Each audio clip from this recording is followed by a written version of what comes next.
So fortunately, almost as many boys now are getting the HPV vaccine as girls.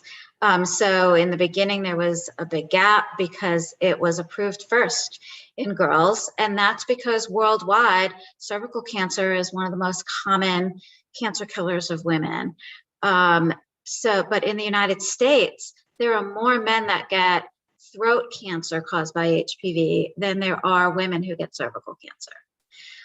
Now, I mentioned that the vaccine protects or prevents 6 types of cancer.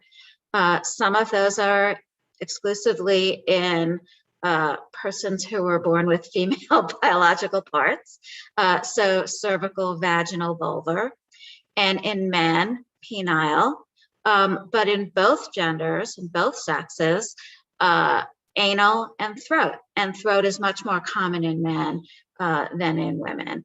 And so in addition to that, I work at the American Cancer Society, so I talk a lot about cancer.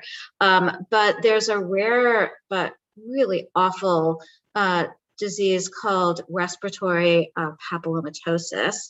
And so the vaccine prevents against that and against genital warts. And when you talk about, girls not wanting to talk about their periods, boys do not want to talk about genital warts. They do not want to get genital warts, and they would rather avoid genital warts than death.